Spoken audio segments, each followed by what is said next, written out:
Hello and welcome to another AMMACH interview. I'm here in not so sunny Manchester today with Samantha. Samantha contacted me quite a little while ago now, probably over a year, and very kindly sent me a DVD of just voice to camera, her to camera, talking about what she'd experienced and what she was feeling from her experiences. And she was very, very concerned about showing her face on camera, so she presented herself disguised with a mask and gloves, so she would be unrecognisable for the safety of her loved ones and herself. However, she has decided after some time that it is time to come forward as herself. And so I'm going to hand you over to Samantha on this 14th of August 2013, and I'm sure you're going to find what she has to say absolutely amazing. So now, Samantha, thank you for joining us. So Samantha, thank you very much again, as I said, for coming along.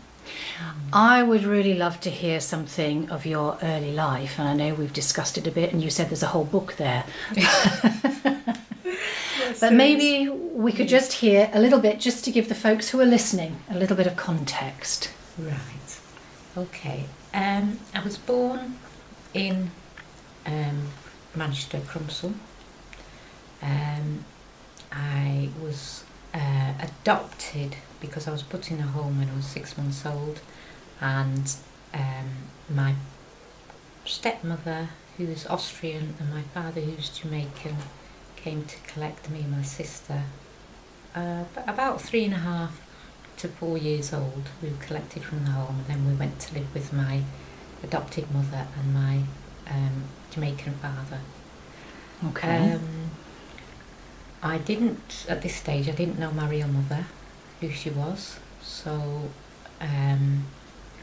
my father didn't really talk about my real mother, so I only found out later on in life that my mother was, her father was from Sierra Leone, so my mother's got an African background, and my Jamaican father, and my grandmother was Irish, so from the north of Ireland. So, and my grandfather was from Sierra Leone, and his father before him was from Liberia, and then it goes back to Egypt. So there's a really interesting heritage mix there. Yeah. So coming forward a little bit now, Samantha. Yes. Tell us some of the first memories that you've had that are relevant to your contacting AMMACH. Well, it was later on in life. Nothing really significant in early childhood. And I didn't have any ET experiences or anything. I had a lot of dreams because I'm a dreamer, so I tend to dream things and get messages through my dreams. I've always been very psychic. In fact, I had a lot of psychic dreams when I was a child, where I would go into past lives and experience those past lives and come out of them when I woke up. And I was also an astral traveller,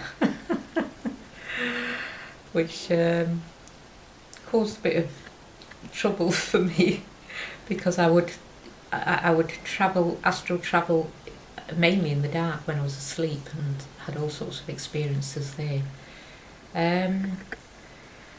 So very sensitive child, very shy, very inward, very kind of inward looking, if you like. And related a lot to my psychic experiences more than my actual life itself. I knew there was so much more, and that I wasn't being told, and I tried to explore that, as a child. And I had a very understanding sister, so I could relate anything to her without being made fun of, or And that's important. that was very important for me. Now, with the AMMACH, I started. I didn't actually know about the AMMACH until The AMMACH project. Until 2000, and I think it was 2011. Yes, that's when we actually came into being. Yeah, and I watched a few programs on television, and then I realised, there's a platform for voice out here for my experiences. Exactly. And then that's how I actually got in touch with the AMMACH project, because of the experiences I was having, which were quite horrific, to be honest. There was a lot of psychic stuff. Do you mind if we sort of go back to the beginnings of all of that? So we've come through a childhood which was it a happy childhood, more or less? Childhood was not happy. I was not happy. Okay. I was a very unhappy child, and people used to say that because I had a very sad face. I always had a very sad look on my face, mainly because the home I'd come out of was so happy, and so it was heavenly. It was like heaven. And now you're talking about the actual children's home? The children's home. Which was where? This was in Macclesfield, and it was called at the time, or we used to call it Pallotti Hall. It's actually Italian, Pallotti, double T-I. Idyllic place, full of pond. It had a pond at the back, and we had tadpoles. We had the summers lasted forever. The kids played outside every day. There was sunshine. Well, it seemed like it was sun shining every day, to be honest. And I had a particular lady or nurse who actually took to me. So she used to kind of, almost like a guardian, And then I was taken out of that. By your real parent, well, by your real father. By my real father and my stepmother, who I was actually afraid of, because she seemed very cold and remote, and and I can gladly say now that I've got through that, because I actually love her very much. She taught me a lot. So that's lovely. I have nothing there, and I healed that anyway a long time ago. Decided to let it go, mainly because I realised that parents have things too. Parents have things too that they may not have healed, and I was very, very compassionate towards her. And my sisters didn't quite understand it. How can you be so understanding and compassionate towards her when she treats you like that? Because I used to think, and I still do as a child, nobody is born like that. There's always something in their life that made them the person they are. So you've always got to look deeper, So I was very compassionate, but I seemed to understand that as a child as well. Wonderful. So I never kind of reproached her, really. I just tried to understand her, And she had a very traumatic time, because she went through the war, and with the German soldiers and everything, things happened to her mother. So when I kind of put that into context, I understood why she was the way she was, Always looking at the bigger picture. I was taken from that idyllic place into a very cold place, and it was literally very cold. The house was cold, and I had bad circulation, which I've got a problem with, and we had cold fires. So if the fires weren't lit, the house was literally freezing. It was almost like the warmth and the sun and the love to a place of, detachment, coldness, a total opposite to what I'd experienced in my very early childhood. Yes. So so I wasn't happy, mainly because of that, and my stepmother, without being anyway judgmental, had a lot of problems that she tended to take out, and I was the focus because I was the shy child. I was the one that didn't speak. You know, when I did speak, nobody could hear me because I was whispering. You know, and a lot of people commented on that. Actually, they noticed that I wasn't happy, and I had a lot of aunties that tried to come in and take me out of it because they knew I wasn't happy. I had an auntie from America who tried to take me away to America.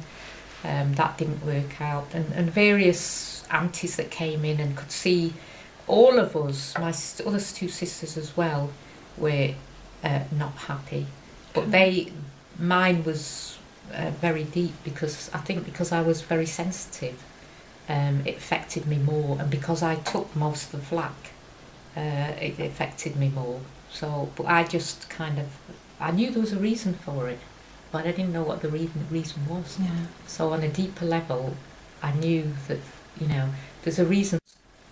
Bear with it and try and be as happy as you can, you know. So I kind of made the most of the times that were happy. I really enjoyed myself, and the times that were sad, I tried to cheer myself up, or I had a laugh with my sister, or, you know. So if we move on now, so we've got a good sense of your childhood home for a good few years from after the children's home that you were in. Yes. When was the first sort of inkling of anything different happening to you that was either other dimension related, apart from the dreams, I mean? Yeah. What sort of age would you be becoming aware of that, or paranormal activities? I'd say about 21, around about that age. And I was actually living in a one-bedroom flat.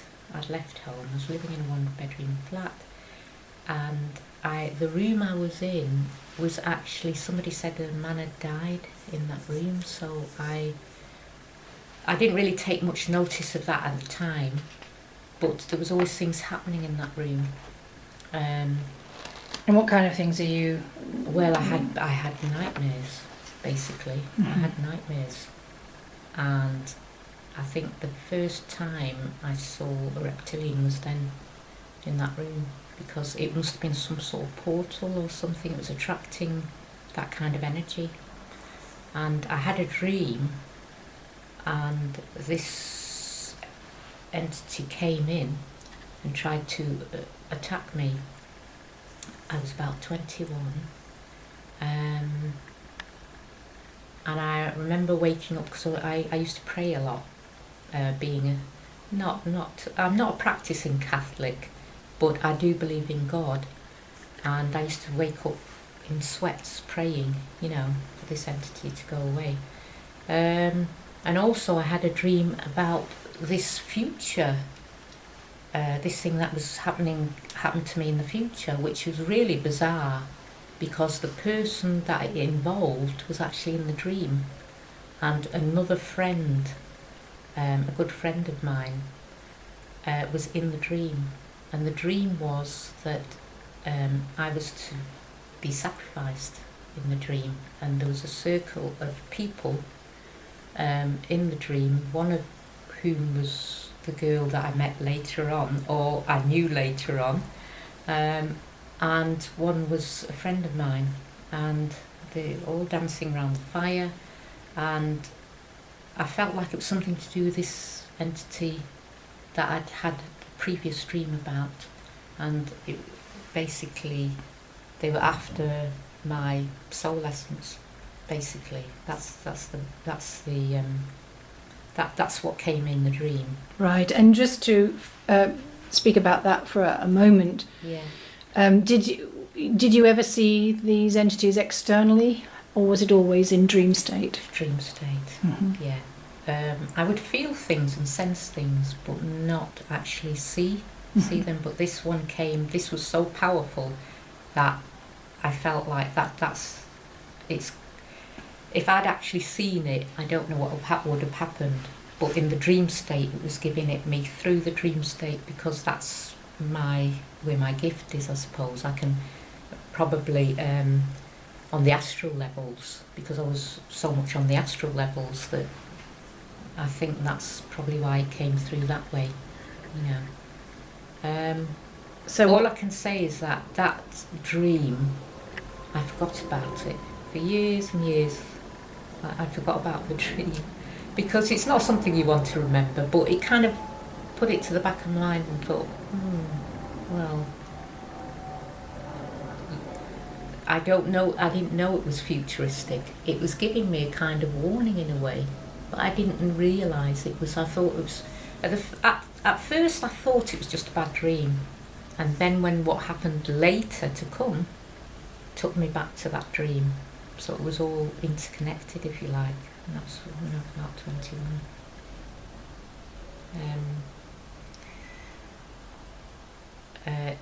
I mean, I can jump forward now because nothing else significant happened then. When Samantha had been chatting to me earlier, she'd mentioned something, an incident that happened when she was only 15 years old.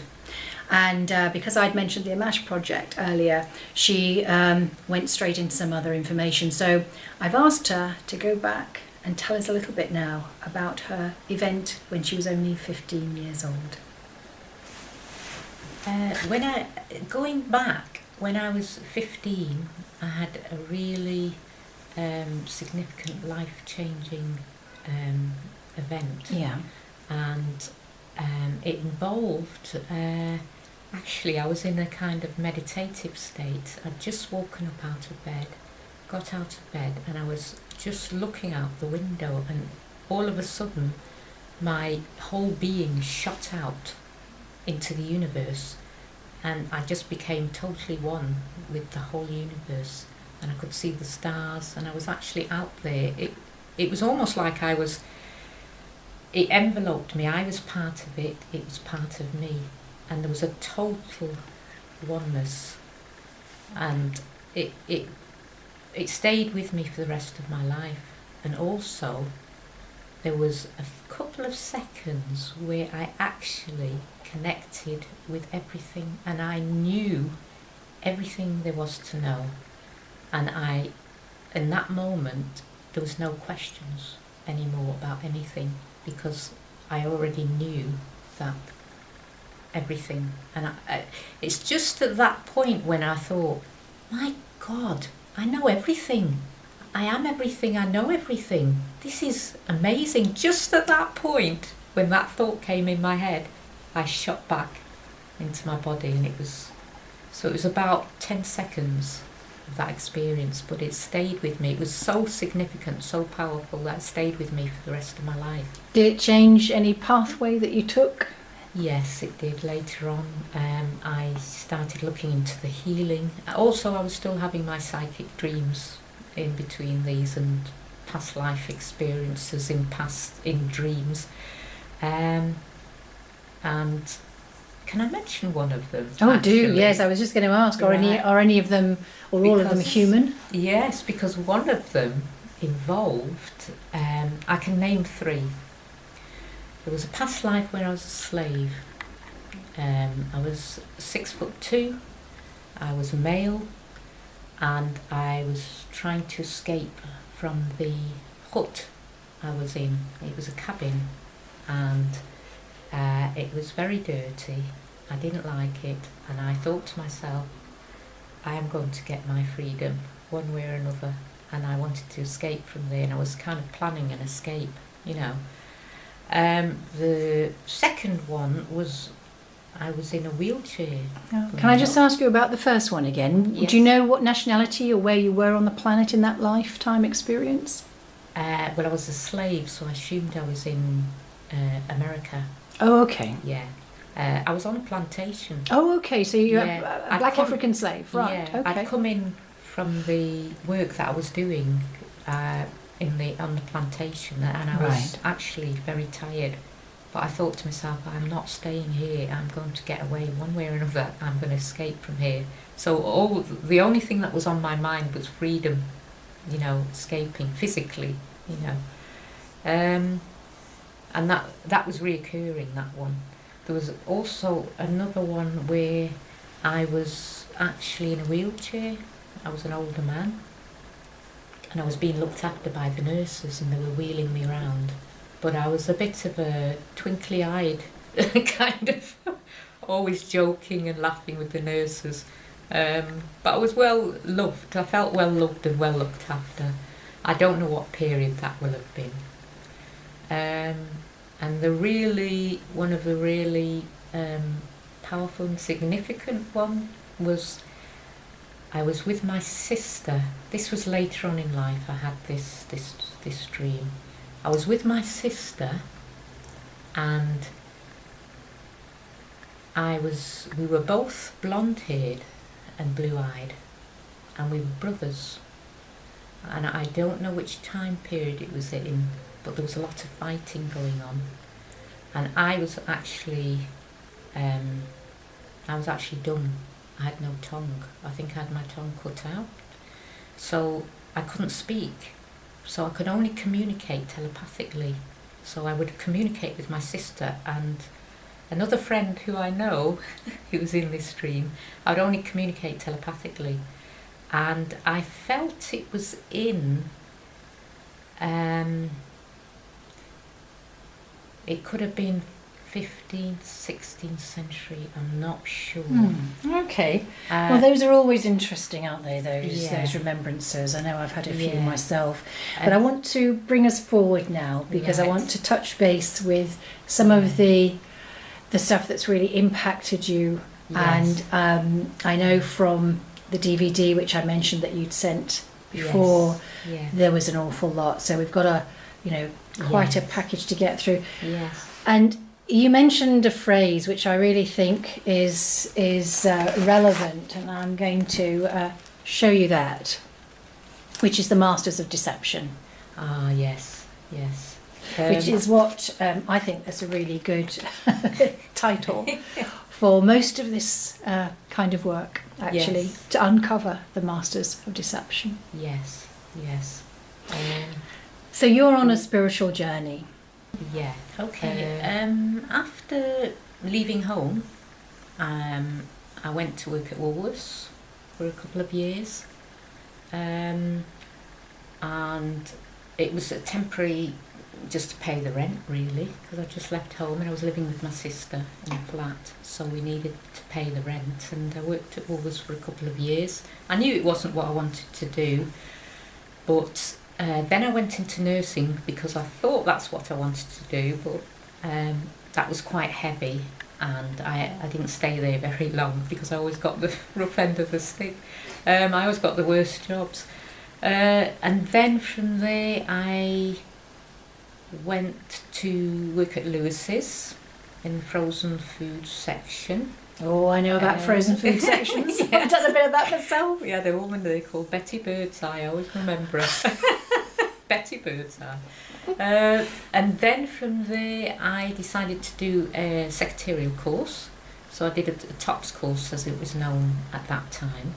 And from there I got a job working at Manchester Council for Community Relations. I worked there for a while on a project, unemployed. Not unemployed, that was for youth, the youth, to help the youth.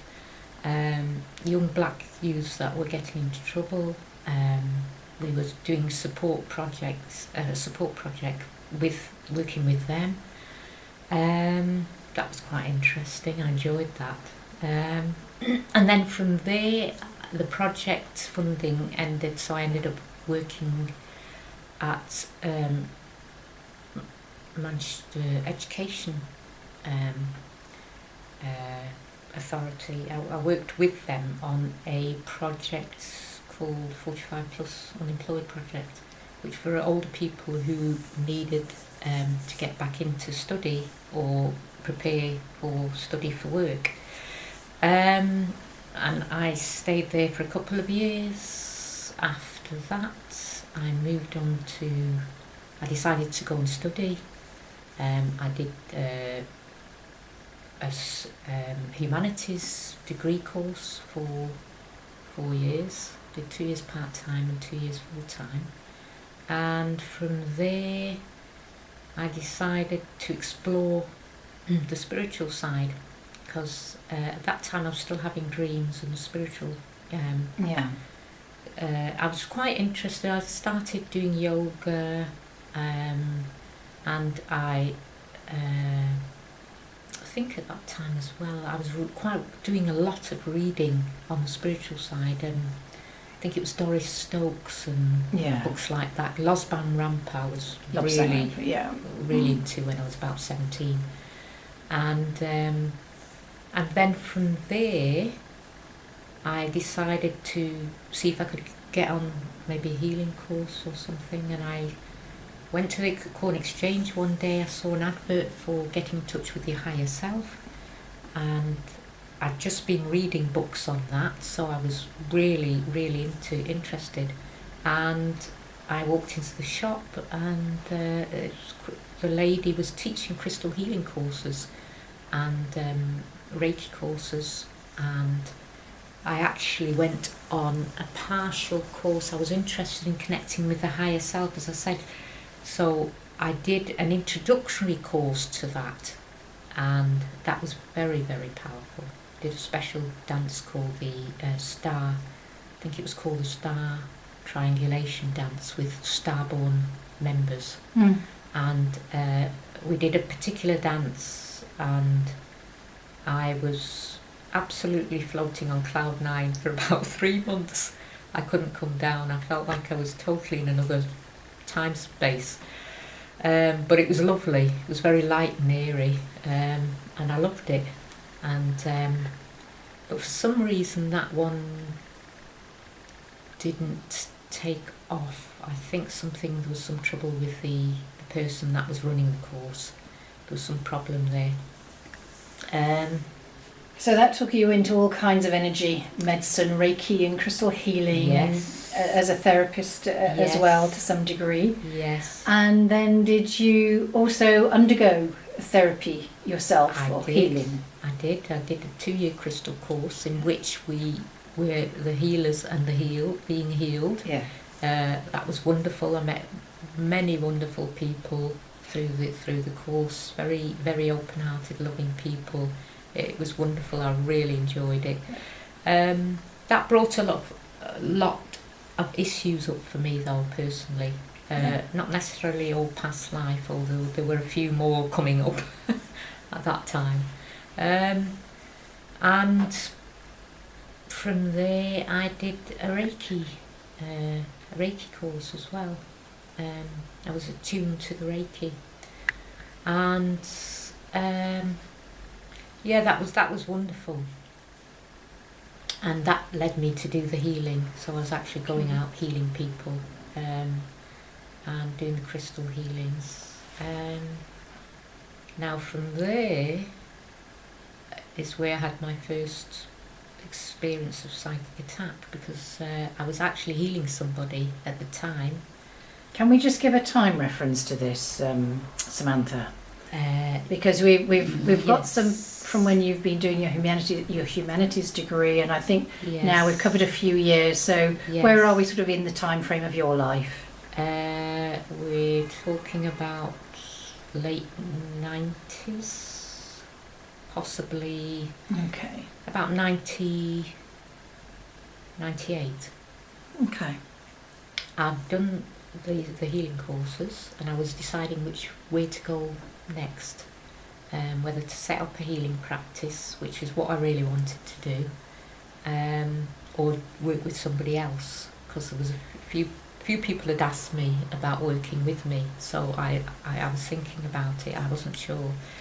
And so we're talking about late 90s, 98. I'm just trying to think. I think I was about 40, about 39, 40. And what was it that actually you experienced during that particular event? Well, I went to do a healing with somebody. What was it? What form of healing were you doing? It was Reiki. Reiki, yeah. Yeah, Okay. but I didn't. I wasn't sure whether I wanted to do the healing because this person said they'd been psychically attacked. It was dark magic. I knew nothing about it. I'd not, I had no experience, so I felt a bit. I was thrown in the deep end, if you like.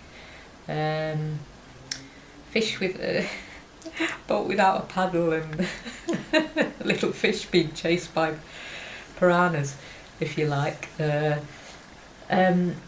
I went to see the lady. I tried not to because I thought I was a bit out of my depth, and I tried to commandeer a few other healers to maybe who were more experienced than myself too, but nobody seemed interested. So, and I knew the girl because I'd been healing her previously before she was psychically attacked, and she said that somebody had done something. Now, I don't know the full story behind that, and I'm not going to go into it because it really, I do not know the ins and outs of it. All I know is that I went to see her. I brought some mugwort that another healer had said, bring this to her and this will help her, tell her to hang it in her house, which she did.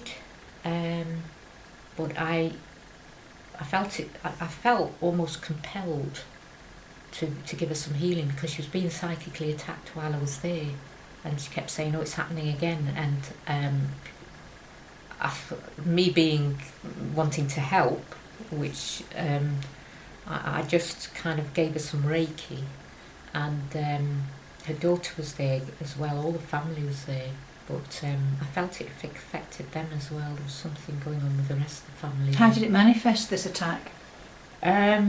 Well, while I was giving her Reiki, I put my hands on her head.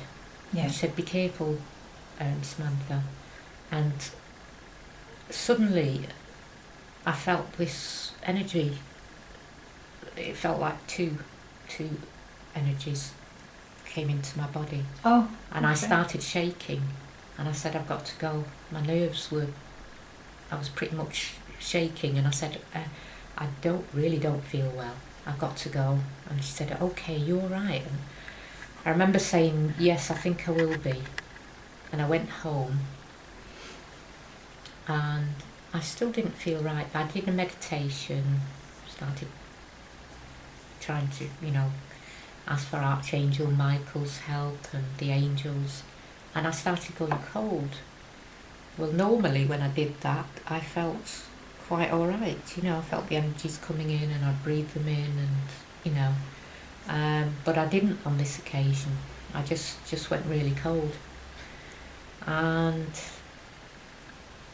I felt like the energies had attacked maybe my solar plexus, because my stomach was really almost like griping pains, and I felt very wobbly. But I didn't really kind of understand what was happening. I just knew that was happening. I went to bed. The next day I tried doing my meditation again. It was still with me. So I thought, okay, just do.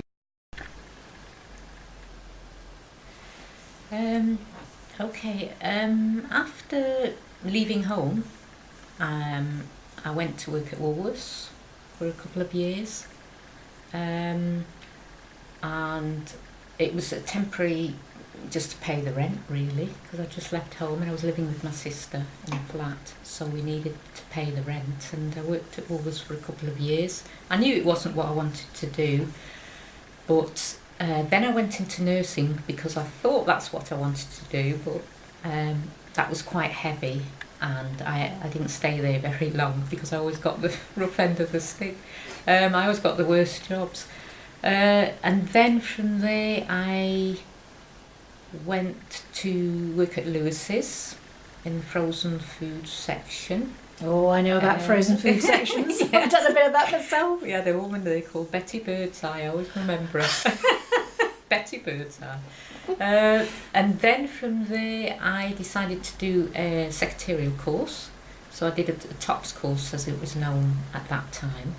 And from there I got a job working at Manchester Council for community relations. I worked there for a while on a project, unemployed. Sorry, not unemployed. That was for youth, the youth, to help the youth, young black youths that were getting into trouble. We were doing support project with working with them. That was quite interesting. I enjoyed that. And then from there, the project funding ended, so I ended up working at Manchester Education Authority. I worked with them on a project called 45 Plus Unemployed Project, which for older people who needed to get back into study or prepare or study for work. And I stayed there for a couple of years. After that, I decided to go and study. I did a humanities degree course for 4 years. Did 2 years part-time and 2 years full-time. And from there, I decided to explore the spiritual side, because at that time I was still having dreams and spiritual. I was quite interested. I started doing yoga, and I think at that time as well I was doing a lot of reading on the spiritual side. I think it was Doris Stokes and books like that. Losban Rampa was really into when I was about 17. And then from there, I decided to see if I could get on maybe a healing course or something. And I went to the Corn Exchange one day. I saw an advert for getting in touch with your higher self, and I'd just been reading books on that, so I was really, really interested. And I walked into the shop, and the lady was teaching crystal healing courses and Reiki courses, and I actually went on a partial course. I was interested in connecting with the higher self, as I said, so I did an introductory course to that, and that was very, very powerful. I did a special dance called the Star, I think it was called the Star Triangulation Dance with Starborn members. And we did a particular dance, and I was absolutely floating on cloud 9 for about 3 months. I couldn't come down. I felt like I was totally in another time space, but it was lovely. It was very light and airy, and I loved it. And but for some reason that one didn't take off. I think there was some trouble with the person that was running the course. There was some problem there. So that took you into all kinds of energy medicine, Reiki and crystal healing, yes, as a therapist as well to some degree. Yes. And then did you also undergo therapy yourself healing? I did a 2-year crystal course in which we were the healers and the being healed. Yeah. That was wonderful. I met many wonderful people through the course. Very, very open-hearted, loving people. It was wonderful. I really enjoyed it. That brought a lot of issues up for me, though, personally. Not necessarily all past life, although there were a few more coming up at that time. And from there, I did a Reiki course as well. I was attuned to the Reiki, and that was wonderful. And that led me to do the healing. So I was actually going out healing people, and doing the crystal healings. Now from there is where I had my first experience of psychic attack, because I was actually healing somebody at the time. Can we just give a time reference to this, Samantha? Because we've got Yes. some from when you've been doing your humanities degree, and I think Yes. now we've covered a few years. So Yes. where are we sort of in the time frame of your life? We're talking about late 90s, possibly Okay. about 90, 98. Okay. I've done the healing courses, and I was deciding which way to go next, whether to set up a healing practice, which is what I really wanted to do, or work with somebody else, because there was a few people had asked me about working with me, so I was thinking about it. I wasn't sure, and so we're talking about late 90s, 98. I'm just trying to think. I think I was about 40, about 39, 40. And what was it that actually you experienced during that particular event? Well, I went to do a healing with somebody. What was it? What form of healing were you doing? It was Reiki. Reiki, yeah. Yeah, Okay. but I didn't. I wasn't sure whether I wanted to do the healing, because this person said they'd been psychically attacked. It was dark magic. I knew nothing about it. I not, I had no experience, so I felt a bit. I was thrown in the deep end, if you like. Fish with a boat without a paddle, and a little fish being chased by piranhas, if you like. I went to see the lady. I tried not to, because I thought I was a bit out of my depth, and I tried to commandeer a few other healers to maybe who were more experienced than myself to, but nobody seemed interested. So, and I knew the girl because I'd been healing her previously, before she was psychically attacked, and she said that somebody had done something. Now, I don't know the full story behind that, and I'm not going to go into it, because it really, I do not know the ins and outs of it. All I know is that I went to see her.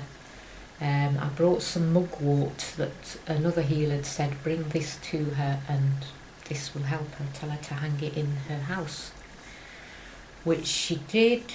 But I felt it. I felt almost compelled to give her some healing, because she was being psychically attacked while I was there, and she kept saying, "Oh, it's happening again."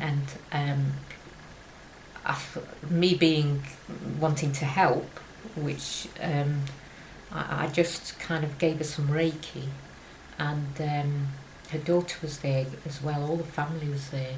But I felt it affected them as well. There was something going on with the rest of the family. How did it manifest, this attack? Well, while I was giving her Reiki, I put my hands on her head. Yeah. I said, "Be careful, Samantha." And suddenly, I felt this energy. It felt like two energies came into my body. Oh. And I started shaking. And I said, "I've got to go." My nerves I was pretty much shaking, and I said, I really don't feel well. I've got to go." And she said, "Okay, you're all right." And I remember saying, "Yes, I think I will be." And I went home, and I still didn't feel right. I did a meditation, started trying to, ask for Archangel Michael's help and the angels. And I started going cold. Well, normally when I did that, I felt quite all right. I felt the energies coming in, and I'd breathe them in, and but I didn't on this occasion. I just went really cold, and I felt like the energies had attacked maybe my solar plexus, because my stomach was really almost like griping pains, and I felt very wobbly. But I didn't really kind of understand what was happening. I just knew that was happening. I went to bed. The next day I tried doing my meditation again. It was still with me. So I thought, okay, maybe you'll be fine. So I did another meditation, and I was due to go to my other sisters who actually was doing a not a workshop. We were doing on a regular basis on once a month. We had these channeling type of workshops where we'd channel and then as a group and then go and heal each other, which was quite fun. So I was due there, and I was actually went to do some healing, and I didn't feel well, so I said, I'm sorry, but I can't do any healing at the moment. I don't know why, but I just can't do it. And did you feel this entity still there? Yes. In you? Yeah. I felt it was within me. Yeah. And it's really weird how it happened, because it felt like blah, blah, blah, blah, blah, blah, like two of them had gone in there, and I could just feel these waves, and it disturbed my energy basically. And then what happened then was I started, as I said, trying to heal after we did the channeling meditation, and I found I couldn't do it because I was going cold all the time. So I went to bed, and I slept at my sister's house that night. Nothing significant happened. It was fine, but I just still didn't feel well. So basically I went home and I said, I've got to try and do something about this, because I don't feel well at all. I'm not feeling any better. I just feel the same, like something is still with me. So I went home and I lay down, and I had in the healing, I had done a rebirthing workshop, and the healer there said, you're very good at this rebirthing. You know how to, you seem to know how to breathe naturally, the energies, because I felt quite high actually. So I started doing the rebirthing, thinking, well, if I do the rebirthing, I'll breathe in the energy and that will help, you know. So I started doing the rebirthing, and all of a sudden the room went totally black, couldn't see anything, and then an energy came in that was so powerful that my hands started to, I was fighting what this energy, it was so powerful that my arms actually bent backwards, and my chest started to concave. I couldn't breathe, so I started breathing slowly, very shallowly, and started asking for God, and with God, and with God, and with God, over and over again. And at that point, I felt like the energy was being sucked out of me. Now, this ties in with some of what Alex was talking about when he said a group of, was it Alex, on one of your yes, could well be, yes. And he said that there's something to do with sucking out the soul or something. Right. They have long pipes, and I felt that, well, that pretty much describes it, because I was actually losing myself. I could hardly breathe, because my chest was caving in, and my ribs, I thought at one point, were going to break, and my hands were actually turning in backwards. My wrists felt like they were going to snap, and I was really, it took every sinew of my being to fight it. And then I started asking for God over and over again, and this came to the point where I thought, I'm not going to make it. And just at the point where I thought, I'm not going to make it, something came in and must have lifted it off. And then I suddenly thought, oh God, thank God I can breathe, and my hands returned to normal, you know, and I was okay. But I wasn't okay, because I still had these two, whatever they were, entities in me. Oh, right. It hadn't gone completely. Oh, right. It hadn't completely gone. So, and also, the room was being absolutely, things were coming in. There was all sorts of crackling in all corners of the room. It reminds me a bit of Sarah Stanger, what she was talking about. There was all sorts of things, crackling and noises going on in the room, and I thought, my God, what is going on here? It was massive. It was a massive psychic attack. I got some crystals. I was on my own. I got some crystals. I put them round the bed, got in the centre. It was one of the fold-out beds. I lay in the centre of it, and I just asked God, look, you're going to have to take care of me tonight, because whatever's happened, they're trying to take me out. And I was protected. Even though things were going on, I thought, well, I'll be protected, because at that point, I didn't even want to go to sleep. I didn't feel safe going to sleep. I went to sleep the next day. I phoned up my friend. I told her what happened. And I said, she didn't know what to make of it. So she brought another healer round. The healer checked me, checked the flat. You're fine. Nothing wrong with you. Yes, at this point, the healer checked me out and said, Samantha, there's nothing wrong with you. You're perfectly fine. The flat's fine. I can't find anything here. You'll be fine. But I didn't feel fine. And I said, well, I don't really feel 100%. And she said, well, I can't find anything, so you must be okay. So at that point, I just thought, well, it may be something I have to work on myself. I don't know. I don't know what happened. At that point, I went to stay at my sister's, and I thought it best to stay the night, and she thought it best I stay the night. So she said, Samantha, it's fine, you can stay the night, don't worry.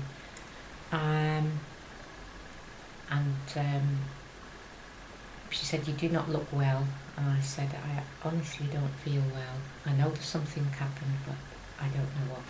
So we've just heard that Samantha suffered a really bad psychic attack, which made her feel very unsafe. And as a consequence, she went to stay with one of her sisters. And whilst she was there, she told me she also endured another attack, though different in kind.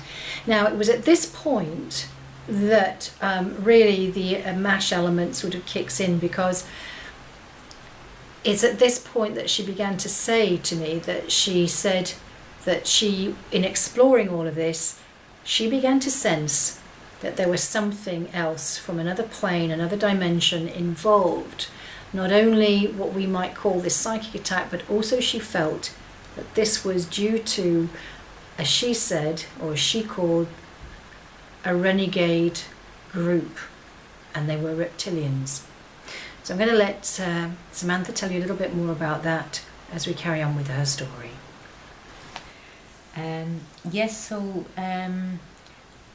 Picking up from where I left off, my sister kindly put me up for a few months, and in that time I was constantly attacked every night. I couldn't sleep, I wasn't eating. I think I went down to about 7 stone. I was pale. People were commenting when they came to the house, I went very close to a nervous breakdown. I didn't break down, but I went as close as you can get to a nervous breakdown. Right. It was happening every night, so I wasn't getting much sleep either. Yeah. So, and I was waking up and I was praying every single night and kind of rocking motion. Now, I sensed intuitively like this was a renegade bunch of aliens. And what gave you that idea? What gave you that impression? I can't. It's not something you can describe, but I just felt it's not from this part of the universe. They are not from this part of the universe. What do they want with me? And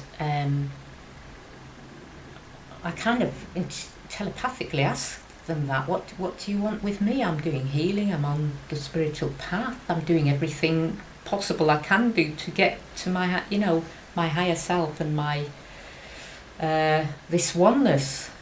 So, and they got very angry, and a storm, an electrical storm, broke out over my sister's house. Did they give you any information about what they were taking exception to specifically with you? They wanted my essence. They wanted to take my essence, basically, my soul, if you like. That's what they were after. Is that what they kind of communicated, or what you perceived? Right. What I perceived. And they were very angry that they couldn't get to me, if you like. And I felt, my sister is psychic as well, so she kind of sensed what was going on, but not all of it. I couldn't tell her all of it because I didn't want to frighten her, so I just kind of said, yes, they're here again, and I didn't say what they were or who they were. I just said, they're here again and I'm being attacked again. And I felt sorry for my sister because I was constantly waking up in the middle of the night, 3 o'clock in the morning, 2 o'clock in the morning, 1 o'clock in the morning, and rocking and praying. What was the nature of the attacks of these ongoing ones now? Was it similar to what you experienced before? It was similar to what Sarah Stanger was talking about as well. So can you describe that for those who don't know anything about? Where things are being sent to you. Various entities on all different levels were being sent, and what were they doing? Basically, they were trying to possess Okay. me, but also Right. there was ones trying to take out my soul. So it was a real battle. I mean, I can't even describe it in words because it was such a battle to keep my sanity and my soul in place, you know. And I kept asking God, what have I done? What was... I was doing healing, I was on the right path, the spiritual path, what have I done? Did you get an answer? Not really at the time. I felt like it was a learning process, but I didn't know quite... I felt it was a bit unjust because I thought it's a bit harsh for a learning process, a bit too harsh. I could have learned some other way, you know. But it wasn't all to do with that. It was partly to do with what Alex was taking. Some souls. They Are you talking about Alistair Martin? Is it Alex? The young chap, the young guy? Yes, the black goo. Okay, about right. black goo. Okay, And he right. was talking about these... on the video that I watched, he said some souls they just want to take out because they are maybe too far ahead. It's like what I later coined the matrix system on the third dimensional level, and all the stepping outside the box. I must have stepped too far out the box, and I was thinking maybe it's something to do when I was 15 and I had that experience. I was totally outside the box then. Maybe I was noticed, you know, and thought, Yes. yes, watch that one, you know. It's funny because my the healer I did the workshops with, the crystal workshops, she said, you've chosen a very hard path. The only thing you can do, I was told, the only thing you can do, Samantha, is to jump in a cold bath. I hadn't heard that. Yes. Hmm. And so I did jump in a cold bath. I'm laughing because it happened a few times while my sister was out, and it was like they're trying to take me out, and I thought, bath, cold bath. So I was running the bath, jumped in the bath, and one time I jumped in with all my clothes on. My sister came in and said, Samantha, what are you doing? And I said I was told to do this because they're trying to take me out. And she didn't understand. She said, okay, whatever you need to do to be doing.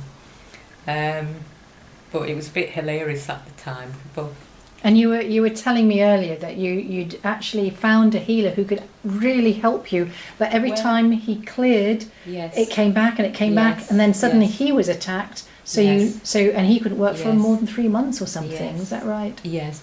Well, what happened was I went to see the healer that was recommended by another healer friend of mine, and he cleared me, and they came back, and they come back in the night, always at night time usually. And it was just continuing like that. It's like whatever I did, I couldn't quite get rid of them. And so not only was your support with that healer taken away because he was Yes. psychically attacked and he Yes. couldn't work, you then left your sisters after 3 months, even though she was happy to have you stay, but you felt you needed to deal with this yourself. Yes. Yes. So now I asked you, I said, so this went on for months, and you said, no, years. Yes. Yes. Many years. Many years. Mainly because I decided to just go alone with it, and I kind of went into myself a little bit and tried to deal with it. But it was on and off. It wasn't always so severe, but sometimes it was very, very severe. And how was your health through this?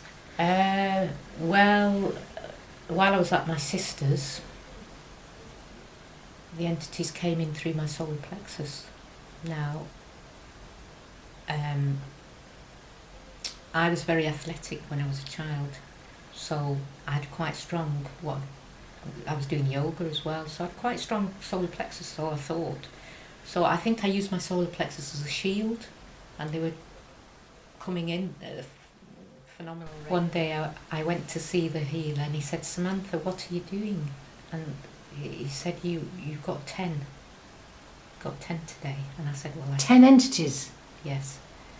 And I felt like I don't know how I had a message that during the attacking phase with my sisters, I had a message that they were going to take me over, the family over, the world. Who gave you that message? They did. Are we talking about the reptilians? Reptilians and other entities above them. There was higher ones as well. And they had taken over a sector of the universe. They'd actually taken over Mars and the Moon, and now they were coming for Earth, you know. And I felt like I was the only one that was stopping them. I felt like, well, if I don't stop this, where's this going to end, you know? So I used my solar plexus as a shield, and I think what I was actually doing was trying to take them in and take them to him and say, can you clear that lot? And I said, yes, no. He does. Clear that lot, and then, you know, he said, are you using yourself as a station? He said, are you using yourself as some sort of clearing station, Samantha? And I said, I think so. I think so. But as I say, with him, he went out on a job, he got attacked, he was out of action for 3 months, his partner got attacked, he rang me up, asked me for advice. I was in the middle of being attacked myself. I tried to help him, and he did the work he had to do, but he very much went through pretty much similar to what I'd been through. So coming forward in time, tell us how this has impacted your health, and you know what you've been able to do and what you've understood, and also how what tools you've been using to help yourself. Well, because I'd gone into myself and I'd decided not to go for any more healing, because I was frightened to go to anybody. I thought, well, if this is happening to me, I don't want it impacting anybody else. So I went into myself and I tried to help myself. I prayed, I meditated. The attacks were still continuing, but I decided to just carry on as normal as I could, which I did do. And I saw an advert for Orgonite, and I thought, well, the Orgonite looks really good. I'd done a lot of research into Illuminati, how it all interconnects with everything else, and when I brought the Orgonite, I ordered I ordered about 22 pieces from South Africa. But what I'd done the mistake of doing, well, I don't know if it was a mistake because there's no mistakes, I'd put on an email that I was planning to organise the whole of Britain, and maybe they could help me as well. And There is actually an Organite Africa yes, there is. thing going on, isn't Yes, yes. there? And because I loved the work that they were doing, and Yes. I wanted to do it here. Next phase of psychic attack. Black helicopters started coming to the flat. Myself and my friends saw them twice. Helicopters would come, you couldn't see them. It's like some sort of cloaking device they were using. You couldn't see them, you could hear them, but they felt like they were right on top of you. I was being targeted with microwave technology, which involved me heating up and almost feeling like I was going to be fried from the inside. Yes. Yeah. What were the symptoms of some of those? I know you talked about the feeling like you were being fried from the inside, but what were the other? Did you have any other? Very hot. Yeah. Very hot. Yes, I had quite a few. I developed fibroids and polyps, and I think that's because I was using my solar plexus to stop the attacks. Right. And then I also had massive headaches, severe headaches, which I had a brain scan recently, and I was told that I had small blood vessel damage, but I don't think it's damage. I think it was an implant. I think it's an implant. I don't think it's actually damaged my brain, but my circulation has. It's not very good. But that's a weakness because I've always had a weak circulation anyway. And I discovered later on these entities have a way of attacking weaknesses. So if you've got a weakness, they will play on that. So mine was bad circulation, and that was one of the weaknesses. Also bladder problems. I also had bladder problems when I was a child. So that's now a problem because of the fibroids. I've got bladder problems. But you were also saying that sort of between, from sort of growing up, apart from those couple of issues, that basically until this major attack in your 39th or 40th year, that you were actually really quite healthy. Yes, I was very healthy, especially doing the healing. I'd done lots of healing work. I was very healthy, very vibrant. I felt like my aura was totally out there, and people, even the healer that I did the healing work, healing course with, would say to me sometimes, "Samantha, you're glowing, what are you doing?" And I said, "I'm just doing my meditation." She said, "Well, whatever you're doing, keep doing it because it's working, So I was really very... You were like a beacon. Yeah, and I felt like a beacon. So maybe it was too light. Yeah. So let's have a look at what began happening for you then. You can I just ask, has there ever been any externalization of any of the entities, or has it always been an internal process, either through dreams or sensing? No, external and internal. Oh, okay. Yeah, both. It was just so... It was just horrendous. I mean, you could hear things in the room, but I was already... Yeah. But did you ever see physically any of the entities? What I did see was the greys a couple of times outside the window, trying to peep in, And we are at, for the record, what floor are we on? We're second floor. We're second floor, Yeah. which is a good few feet off the floor.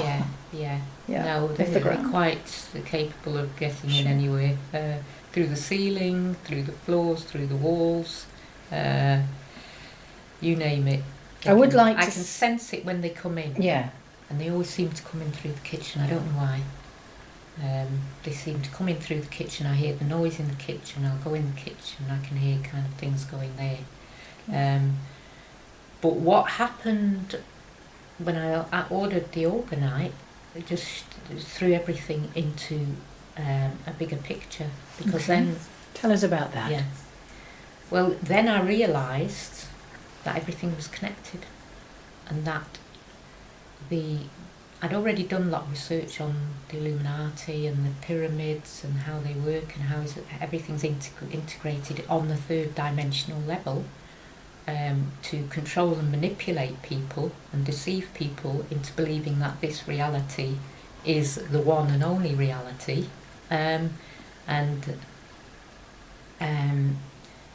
With that integration came the sudden realisation that everything on the third dimension is that matrix of control, but also on the fourth dimension is the matrix of control. So you've not only got to get through that, you've got the fourth dimension to deal with. Yeah. And I had visitors. What kind? Well, I had a man come through here, through the kitchen, walk in here. He paralysed me just before it happened. I was paralysed. I was awake. Did he look physical? He looked physical, pretty physical to me. Mm-hmm. And I was in a kind of semi-conscious state, but I wasn't asleep. And I was paralysed. And he came in. This is after the orgonite, when I said I wanted to organite. Yes, we'll talk about that in a minute. What did this gentleman look like? Tall, very tall, with a dark coat, longish hair. Dark or fair? Dark. I came in through the kitchen. I thought, what's he doing here? But I was paralysed, I couldn't do anything. He came in, he walked past me over there. I've got orgonite there, as you can see on the window. He walked past there. Oh, let me just go and have a look at that. That's the African one. Yeah. And there's also one on the top there, and one on the computer. Okay. But you can't see that one. It's a pyramidal one. He walked past me, went towards the orgonite, had a scan, look round, and then I said telepathically, "Get out of my flat. This is my flat." Oh, sorry. No, carry on. Can you hear that? Yeah. "This is my flat. This is my space. Please get out." At which point he hurriedly left. Interesting. And there was another time, if I can just get these experiences in because I think they're important. There was another time when I was in the kitchen topping up my mobile phone. I felt the heat again. Always comes with the heat first. And I thought something's going on. I didn't feel it physically, but the heat left, and as I looked at my arm, a hand mark. Yes, and we're going to have a look at some of the pictures because you actually managed to take photographs of those. The finger marks appeared on my arm, my left arm. Yeah, and we'll look at some of the other pictures that you've given us as well to have a look at. Yeah. Puncture marks, etc.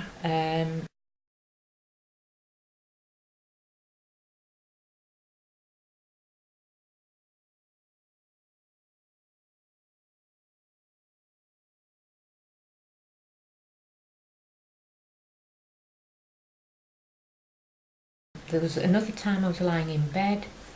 At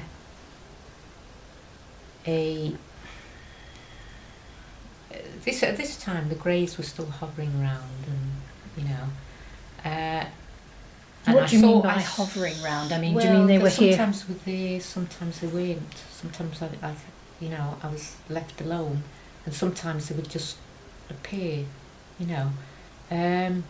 There was a time when one came in through the hallway, came through, and he came in and he tried to take me out of bed. I was semi-conscious at this time. I hadn't quite fallen asleep. He tried to take me out of bed. And so what is he doing to do that? You're indicating that he's grabbing your arm? He's grabbing, it was always the left arm. He seemed to try and take me by the left arm. He tried to take me. I said no. I'm not going with you. And he or she, because they could be either sex, went towards, felt it was male though, he went towards the hallway, and then he went out through the hallway, still trying to goad me to come. And I said, no, I have no business with you, I don't want you here, please leave. Which he did. He went through the ceiling. Another time, there was another incident when I was lay in bed, and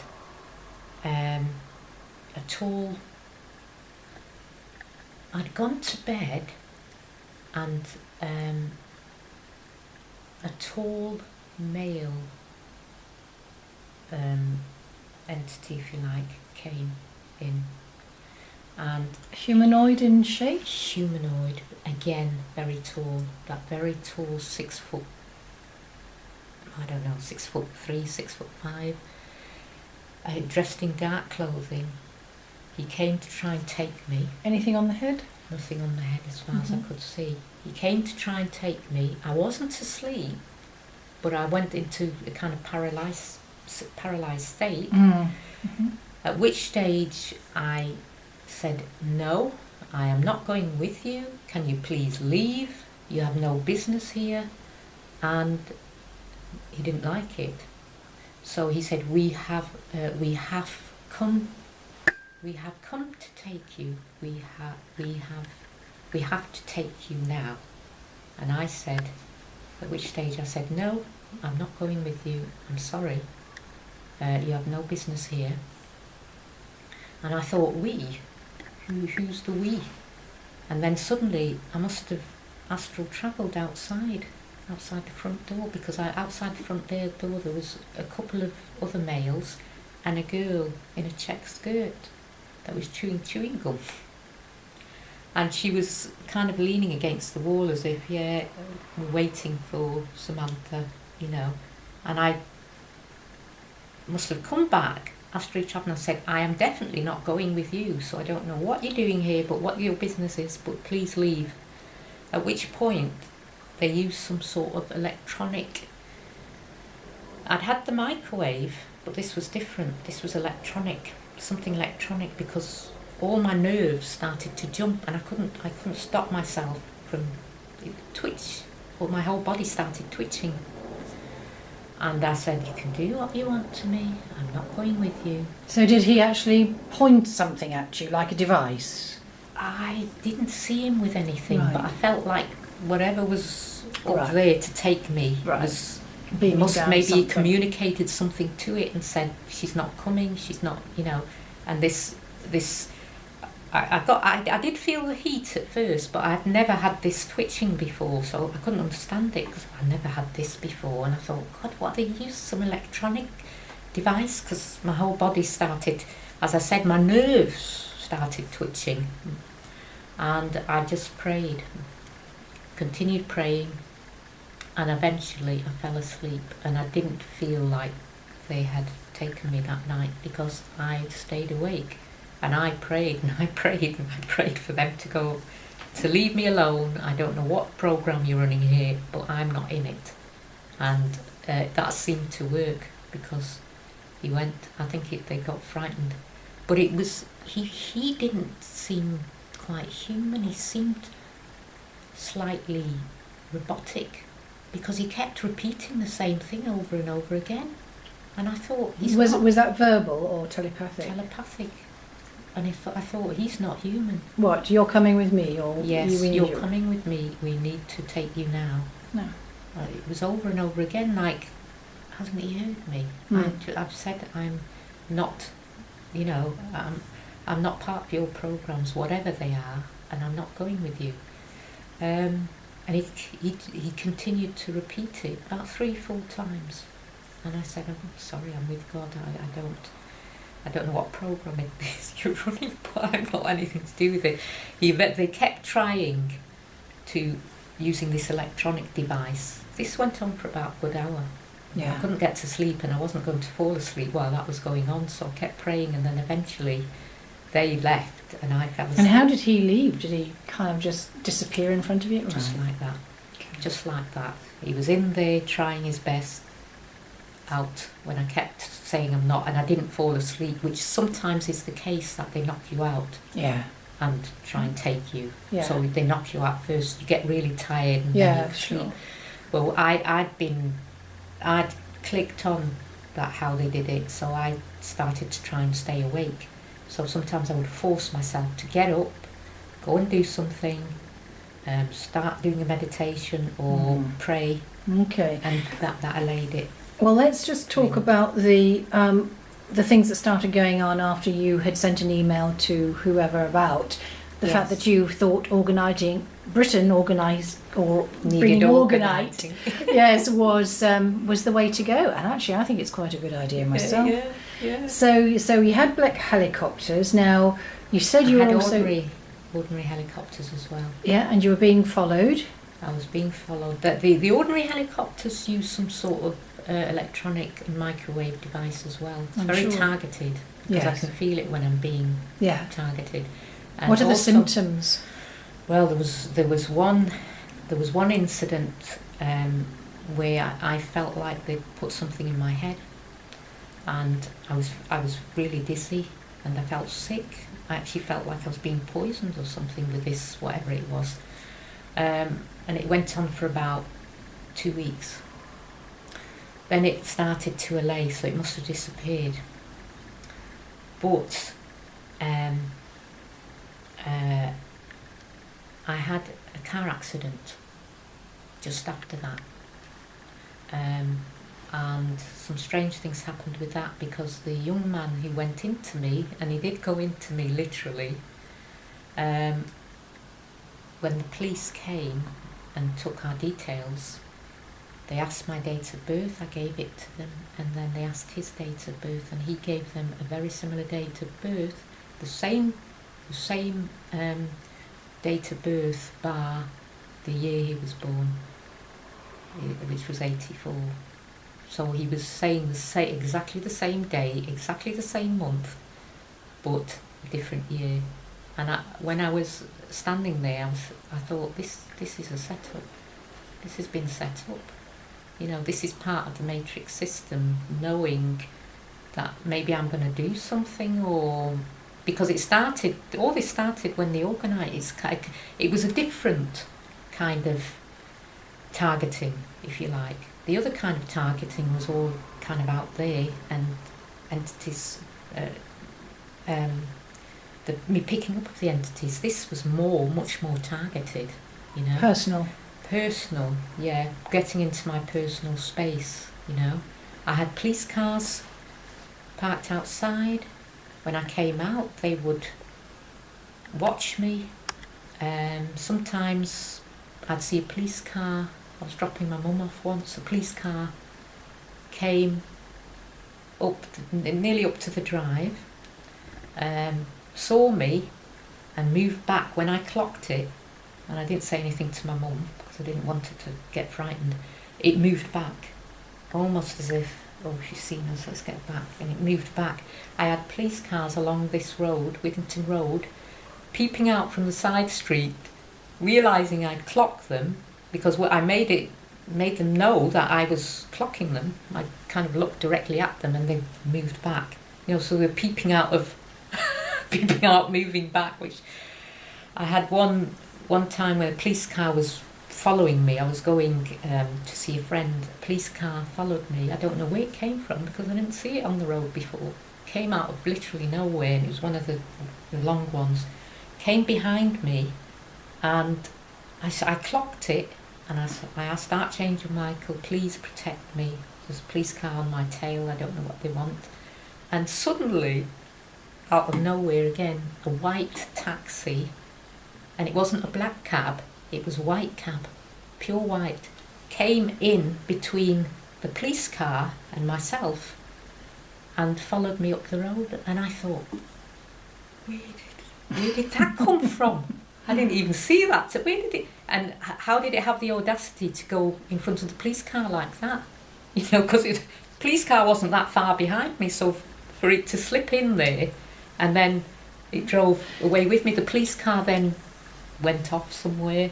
So how long have you noticed, or did you notice that you were being followed, or that began? So I know it began after the Organite. Yeah, major, but it began in the beginning, but I didn't realise it was happening because I had helicopter activity outside my flat when I was first being targeted, and I was first being...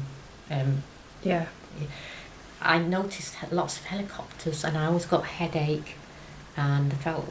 Yes, which is very, very common with microwave poisoning or sickness. And also, I even said to the healer that had phoned me up that was healing me and had to stop because he was being attacked. And that was when he was on a completely different job. It was in London somewhere. The healer phoned me up and he said, "What's happening, Samantha? I've got helicopters and police all around me."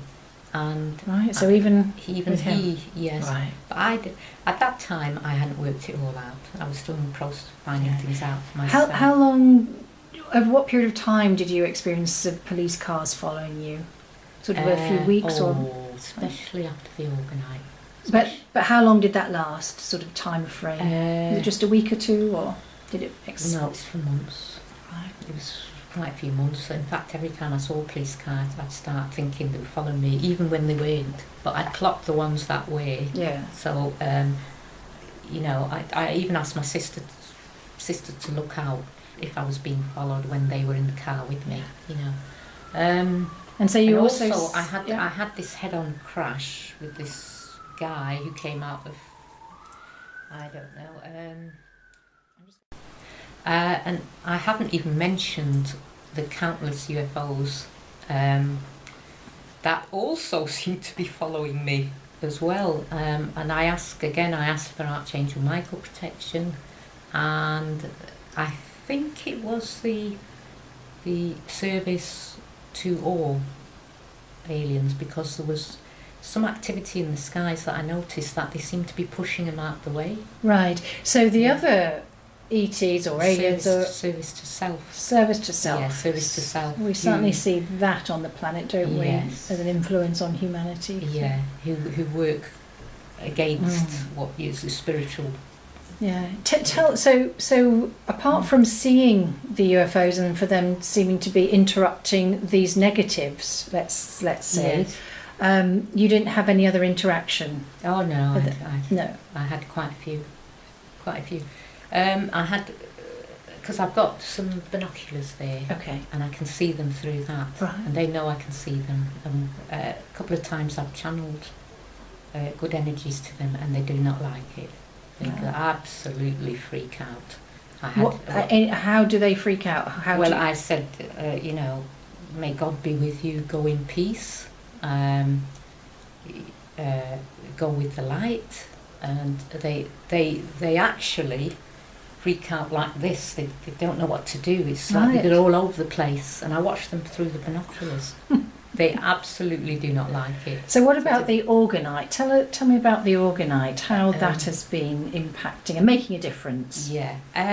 Well, the Organite I put in the car because I thought, well, if I'm going to be followed that much, then I need some protection while I'm in the car. So I brought a couple of the... I don't know if you can reach that one off there, Samantha. Those, yeah. A couple of these little, these. I don't know if you can see it. It's got copper and amethyst in the centre, and then it's got a quartz crystal in the bottom, but you can't see that because it's got the shavings there. I could put a couple of these in my car, one in the front, one in the back. And phenomenally, it just helped with the following. The police started. They didn't seem to be following me. The odd one I still got, but was very, very, very in between. These are the ones here. I think I ordered them from Organics.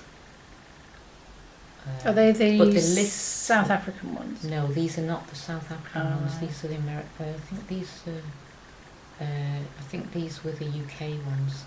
There's Organiters in the UK.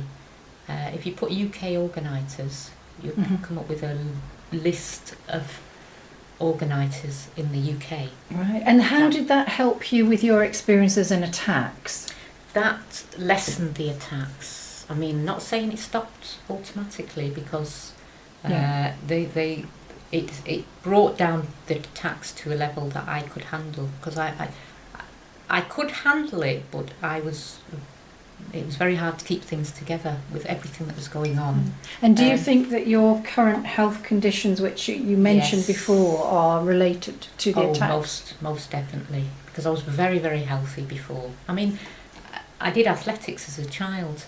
I was very, very energetic. I was very healthy. Didn't have any problems. Yeah. So in every way, the negatives, let's call them, have tried to stop you on your spiritual work, stop you on your physical path, stop you in every which way. Yes, that's part of the nature of it, because it slows you down and stops you getting to where you're going, you know. Tell us about the orgonite in the third dimension. Do you think it has any reflection in the fourth? I think the orgonite impacts the fourth dimension. I think that's what they're worried about, to be honest. I think that it's rife energy. Or if you look up organ energy, which is Wilhelm Reich, was the creator or developer of it. Yeah, and he had a very tough time. Yes, he eventually, they took him out. So that's right. I know people who have. I looked on the orgonite website. I know people who have physically been taken out when they've been using this stuff. So I know it impacts the fourth dimension, and if it's fourth dimension, it can be detrimental to them. Well, tell me how. Sorry to interrupt there, but I know that we're getting a little bit out of time, and I don't want to miss anything. Right. I just wanted to really ask that you mentioned that your friends and family, you felt, also had been subjected to some negative. Yes. Has that stopped also, or abated with the orgonite use? Well, I gave everybody orgonite. So did it make a difference? It did make a difference. It's largely abated for them. Not totally for me, but it's the way I handle it now. I still feel I've got some moving forward to do. I may have some. I noticed when I got in touch with the AMMACH project and things like that, my phone was tapped a lot. Right. Yeah, and so's mine. The email attacks came after I put the email out about the orgonite. And when you say email attacks, what form did that take? Well, I had it's like a zap checker. It's a blocker. Oh, right. I've got it actually on the phone. I should have showed you that. And it said something like 240. They've stopped 240. Oh, right. Okay, like spam, or attacks or Trojan horses. And 16 major viruses, which I wasn't getting before. Right. And also sometimes when I looked at something, it would be taken off. You know, right. Yes. Something, and then it would just shut. The computer would either shut down or it was taken off. Yeah. So I knew then, intuitively, you know, after a bit, it's like you catch on to the game. Yeah. You know how they work, if you like. So you think that this is all an illusion? I think that, in many ways. In more ways than one. This control mechanism is really what I'm referring to, not life in general, but maybe life in general. Yeah.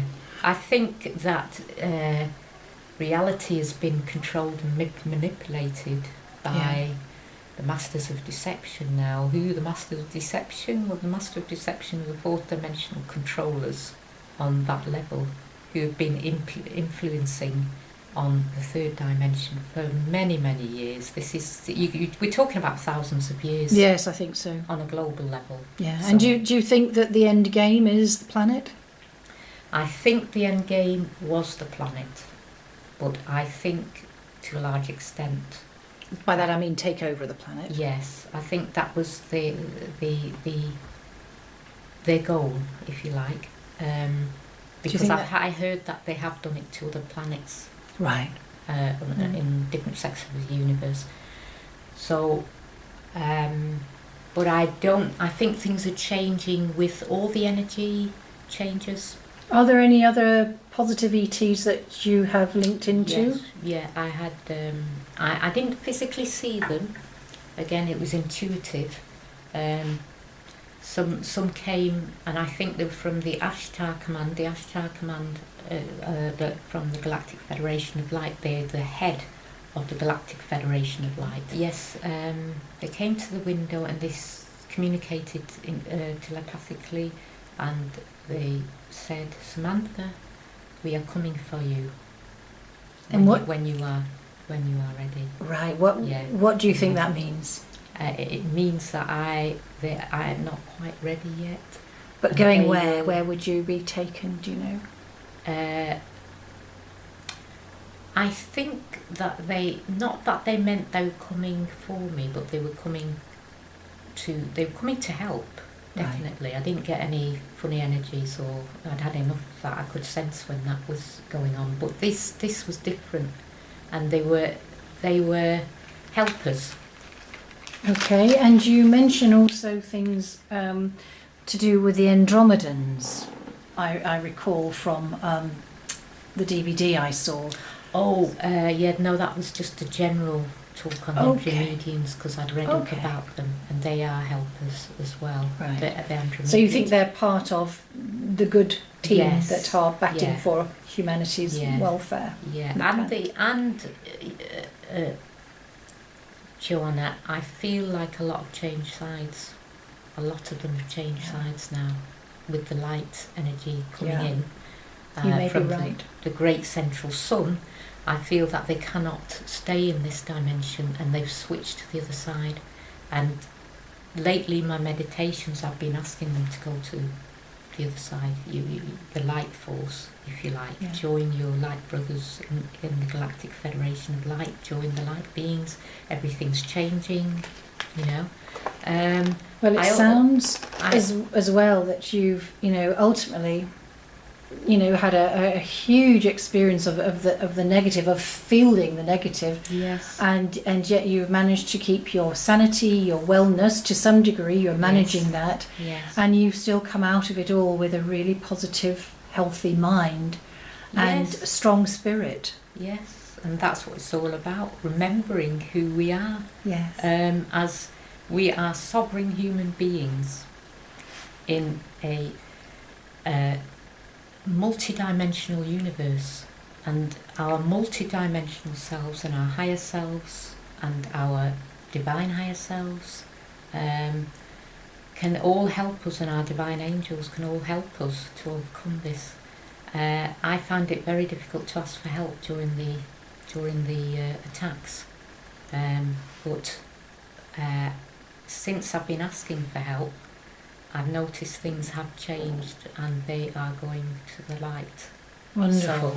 Wonderful. Yeah. So just before we close, I'm going to have a look at, you've got a cloud buster down there. Have you used your cloud buster yet? This is very interestingly, I have used it, and I've also used the little one on the window, and they're very, very powerful, but they do attract attention outside. Right. So what kind of attention is this? Well, I had the helicopters. Oh, did you? As soon as I got them, I had the helicopters, and also when I took them out of the box, when I received them, the blast of organ was so powerful, it nearly knocked me out. It was wonderful. So they definitely work, which I'm testimony to that. But be careful; they do draw those helicopters. And so, what is your final thoughts about what you've been through, and also how you think, what you think we can use? Do you think we can use Orgonite to help? Do you think we should Orgonite Britain? I'm not sure about Orgonite in Britain, but I will say another thing, which I didn't mention, is the power of the mind. The power. What you've got to remember is Orgonite is only a tool. It's only a tool to that, but the power of your mind is much more powerful than any Orgonite. And if you use your mind in the right way, you can overcome any difficulty like this one. And I will say also, they do tap into negative thoughts, negative feelings. They play on the feelings, emotions and weaknesses of one. So be careful that your weaknesses do not become your enemy, because that can happen as well. They feed. They're like in description. They're like parasites that feed off that. It's a bit like any parasite would feed off certain energies. They feed off those energies. So do your meditations. Go along the spiritual path. I know it can be a little bit of a tough journey, but a large part of that has been cleared now. And as said in the Bringers of the Dawn, there will be system busters that have to bust open the system, and I feel like maybe that's what I was doing, busting the system. And those are the ones that get the heaviest work, by the way. They get the heaviest work, unfortunately. But it's part of their job, and I feel that's part of what I came to do, really. It's just that I had an army trying to stop me. And I mean an army. Because my sister said, I don't understand it. I know they're not from this part of the universe, Samantha. She said, I can tell you that. And I said, you don't need to tell me. I know that already. Yeah. I know. Well, thank you very much for sharing your quite incredible story. And I hope it enlightens people and it helps people. And just to end on a note that a very positive dream I had about positive aliens. We did have an influx of aliens. This was, they are helping. The Galactic Brother of Light and the Ashtar Command are helping to bust the system as well.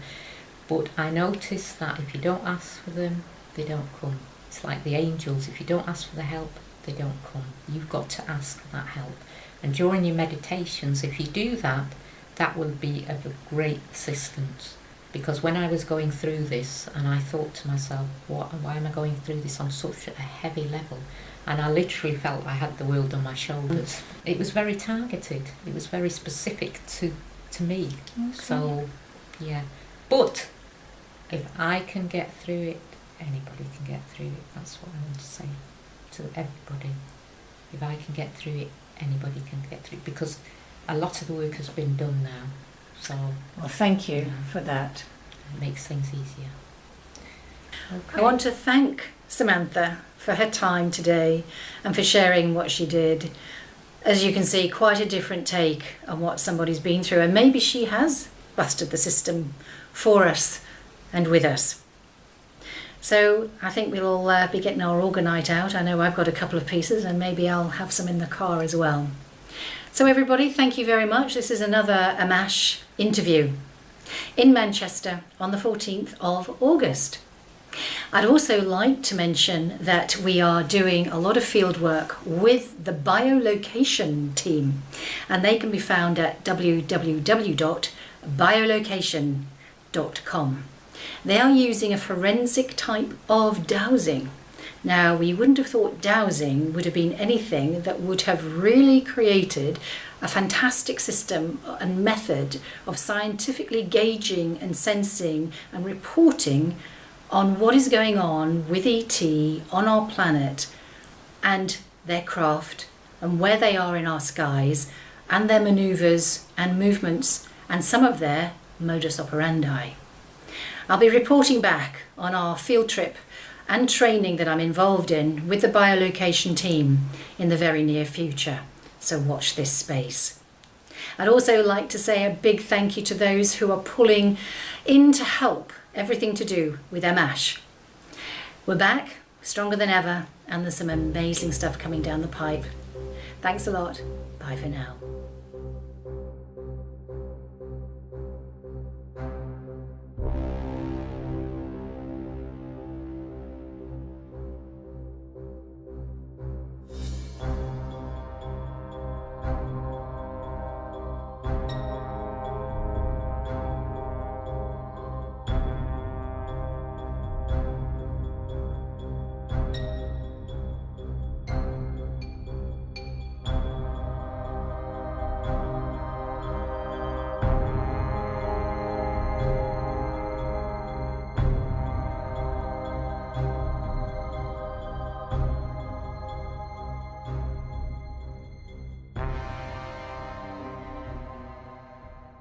to a place of, you know, detachment, coldness, a total opposite to what I'd experienced in my very early childhood. Yes. So yeah, so I wasn't happy mainly because of that, and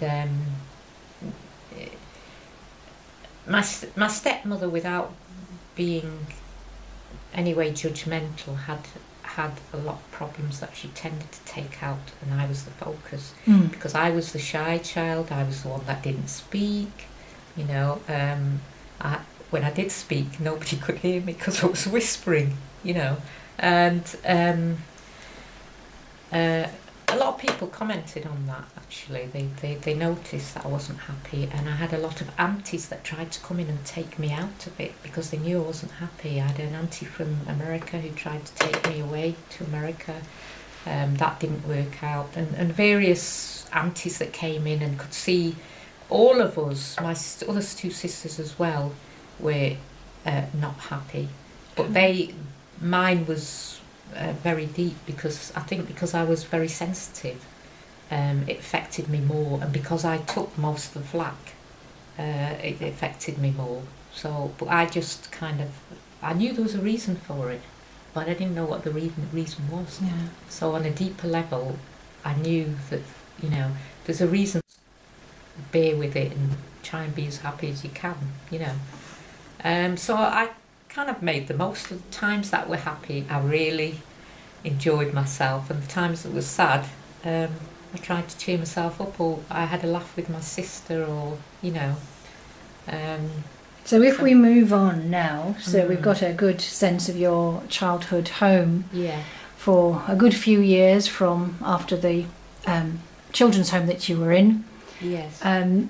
When was the first sort of inkling of anything different happening to you that was either other dimension related, apart from the dreams, I mean? Yeah.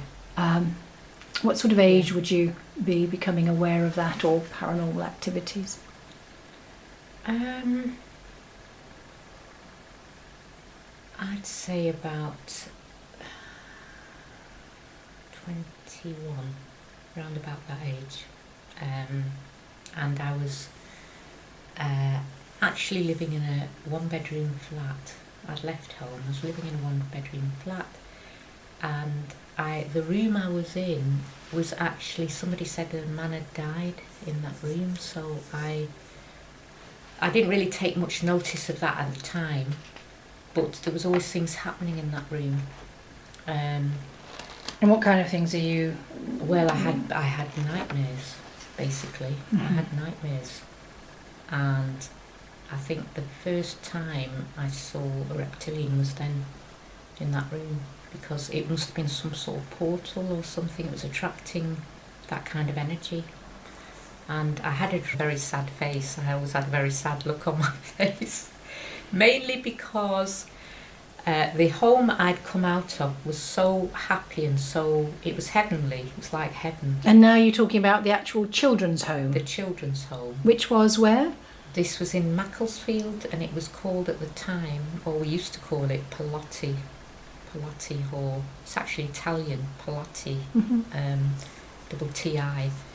Idyllic place, full of pond. It had a pond at the back, and we had tadpoles. We had the summers lasted forever. The kids played outside every day. There was sunshine. Well, it seemed like it was sun shining every day, to be honest. And I had a particular lady or nurse who actually took to me. So she used to kind of, almost like a guardian, you know.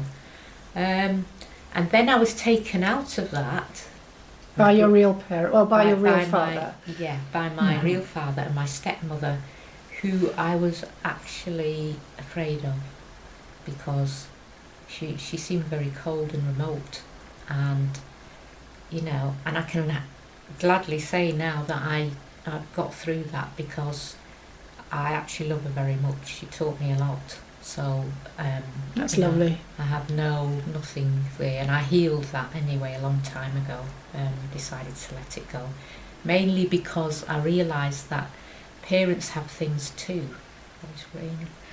Parents have things too that they may not have healed, and I was very, very compassionate towards her. And my sisters didn't quite understand it. How can you be so understanding and compassionate towards her when she treats you like that? Because I used to think, and I still do as a child, nobody is born like that.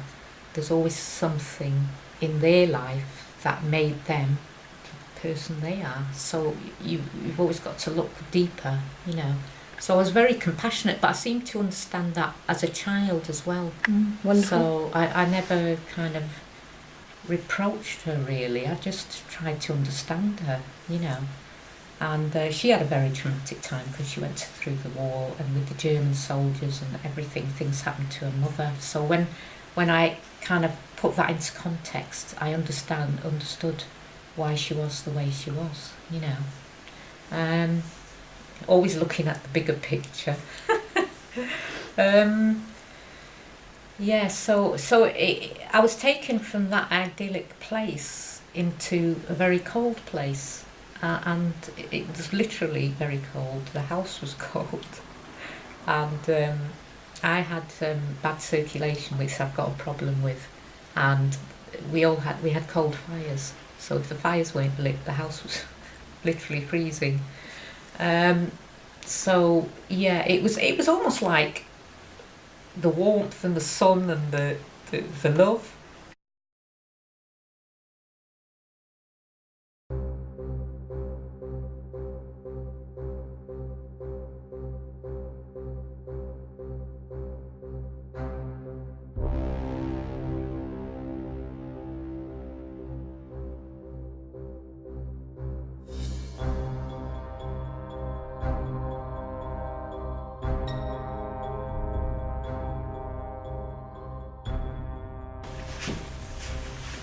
Hello and welcome to another AMMACH interview. I'm here in not so sunny Manchester today with Samantha. Samantha contacted me quite a little while ago now, probably over a year, and very kindly sent me a DVD of just voice to camera, well, her to camera, talking about what she'd experienced and what she was feeling from her experiences. And she was very, very concerned about showing her face on camera, so she presented herself disguised with a mask and gloves, so she would be unrecognisable for the safety of her loved ones and herself. However, she has decided after some time that it is time to come forward as herself. And so I'm going to hand you over to Samantha on this 14th of August 2013, and I'm sure you're going to find what she has to say absolutely amazing. So now, Samantha, thank you for joining us. So Samantha, thank you very much again, as I said, for coming along. I would really love to hear something of your early life, and I know we've discussed it a bit, and you said there's a whole book there. But maybe we could just hear a little bit, just to give the folks who are listening a little bit of context. Right. Okay. I was born in Manchester, Crumsall.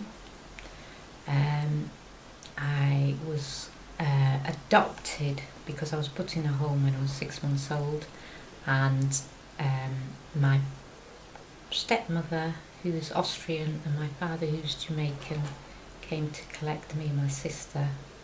About 3.5 to 4 years old, we were collected from the home, and then we went to live with my adopted mother and my Jamaican father. Okay.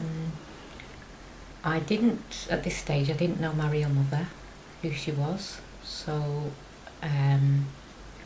my father didn't really talk about my real mother, so I only found out later on in life that my mother was, her father was from Sierra Leone, so my mother's got an African background, and my Jamaican father, and my grandmother was Irish, so from the north of Ireland.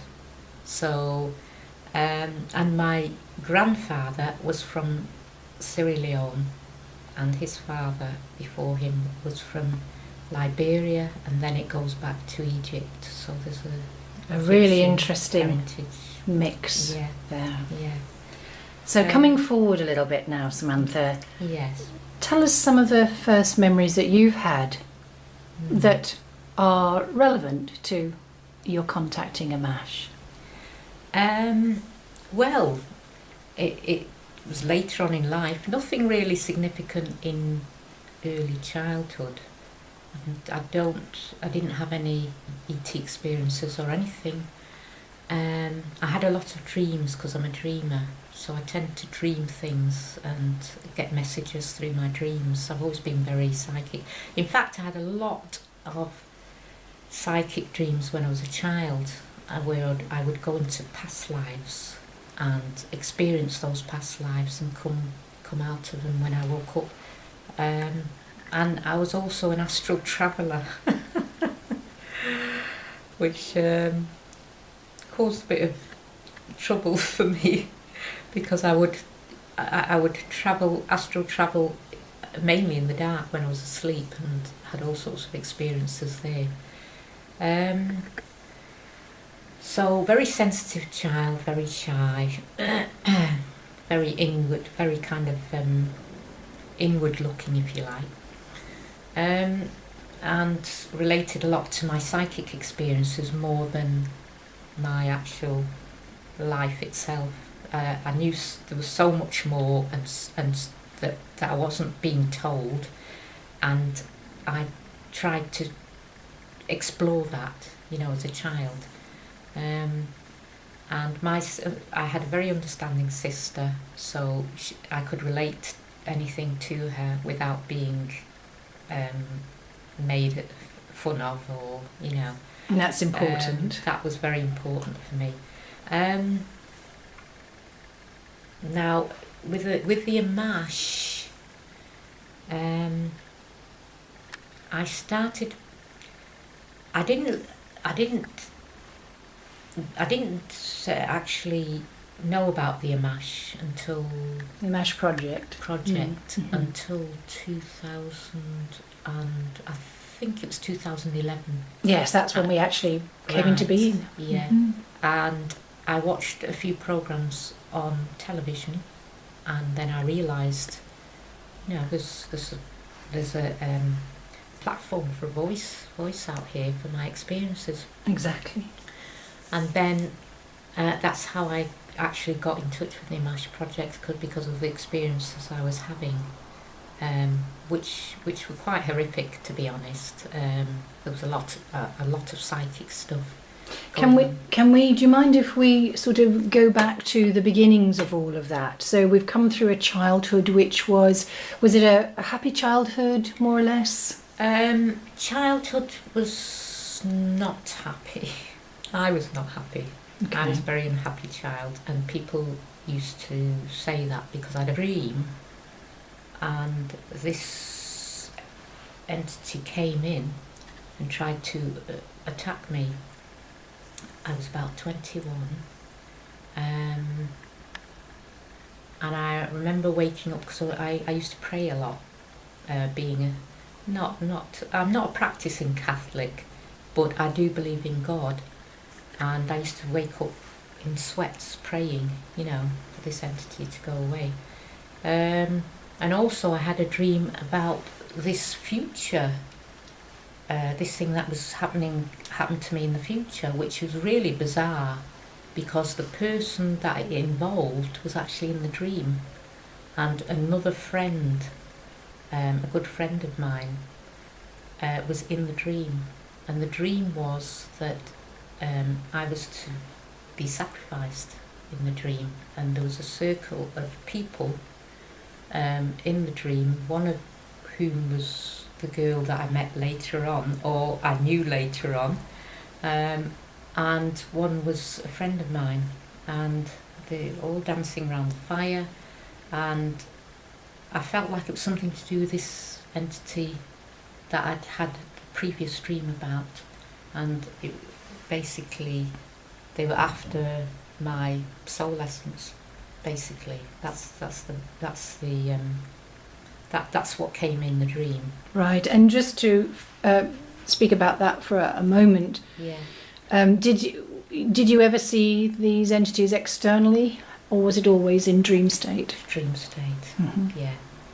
I would feel things and sense things, but not actually see them. But this one came. This was so powerful that I felt like it's. If I'd actually seen it, I don't know what would have happened. But in the dream state, it was giving it me through the dream state, because that's where my gift is, I suppose. I can probably on the astral levels, because I was so much on the astral levels that I think that's probably why it came through that way. So all I can say is that dream, I forgot about it for years and years. I forgot about the dream, because it's not something you want to remember, but it kind of put it to the back of my mind and thought, well, I don't know, I didn't know it was futuristic. It was giving me a kind of warning in a way, but I didn't realise it was. I thought it was, at first I thought it was just a bad dream, and then when what happened later to come took me back to that dream. So it was all interconnected, if you like, and that's when I was about 21.